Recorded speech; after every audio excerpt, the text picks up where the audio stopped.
નમસ્તે, જય શ્રી કૃષ્ણ, જય સ્વામિનારાયણ। તો મિત્રો, આજે આપણે પ્રમુખ સ્વામી મહારાજના જીવન ચરિત્ર વિશે જાણવા માટે આગળ વધીશું। પરંતુ એ પહેલાં જો તમે અમારી ચેનલને સબસ્ક્રાઈબ ના કરી હોય તો તેને સબસ્ક્રાઈબ કરો। અને હવે તેમાં આગળનો પ્રસંગ આવે છે ભક્તિ ભીડાના ભોગી। સંતો સાથેના વિચરણમાં શાંતિલાલને ભીડા ભક્તિ પણ ઘણી રહેતી, કારણ કે ઘનશ્યામ સ્વામી વ્યવસ્થિત કાર્યના આગ્રહી, તેથી સહેજ આડું અવળું ન ચલાવી લે। જરા આમથી ગડબડ થાય તેમાં આકળા થઈને સોય ઝાટકી નાખે।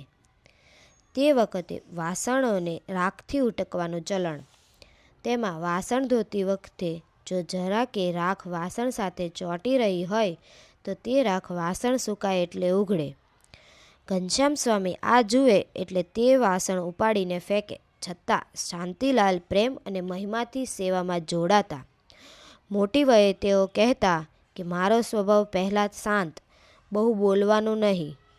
ઘનશ્યામ સ્વામી 2-3 વખત બોલાવે ત્યારે એકવાર હું એમ કરું તે મને કહેતા કે મૂંગો થઈને જ જા।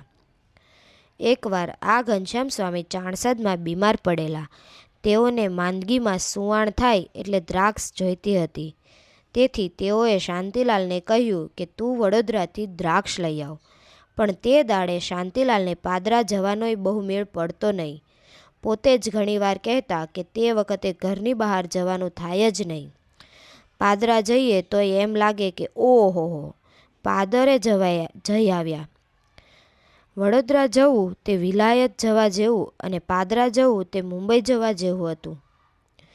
તેઓને ઘણીવાર વડીલો પાદરા લઈ જતા, પણ તે વડીલો તો ત્યાં વડ આગળ ગાડું છોડીને ગામમાં કામકાજ માટે નીકળી જતા અને શાંતિલાલને ગાડા બળદ સાચવવા બેસવાનું થતું। ત્યાં શાંતિલાલ બળદને 4 પૂળા નીરવવા, બકરા ચાર ખાઈ ન જાય વગેરેનું ધ્યાન રાખતા, એટલે પાદર ગયા હોય તોય ગાડું સાચવવા જ બેસવાનું થતું।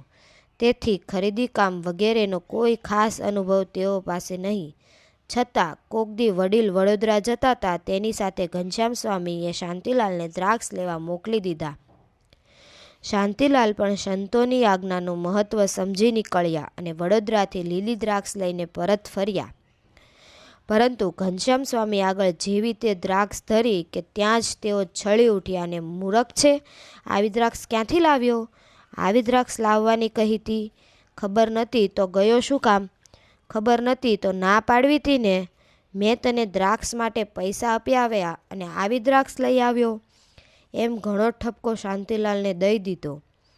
મૂળ ઘનશ્યામ સ્વામીને જોઈતી હતી સૂકી કાળી દ્રાક્ષ, પણ શાંતિલાલ સમક્ષ તે સંબંધી કોઈ ફોડ તેઓએ પાડેલો નહીં, તેથી આવી ગડબડ થઈ ગયેલી। પરંતુ શાંતિલાલે સઘળું શાંતિથી ખમી ખાધું અને ઘનશ્યામ સ્વામીની સેવામાં પુનઃ એ જ મહિમાથી પરોવાઈ ગયા। તો મિત્રો, આ હતો પ્રમુખ સ્વામી મહારાજનો અનોખો પ્રસંગ। જો તમારે પ્રમુખ સ્વામી મહારાજના જીવન ચરિત્ર વિશે આગળ જાણવું હોય તો કોમેન્ટ કરો, લાઈક કરો, શેર કરો અને અમારી ચેનલને સબસ્ક્રાઈબ કરો।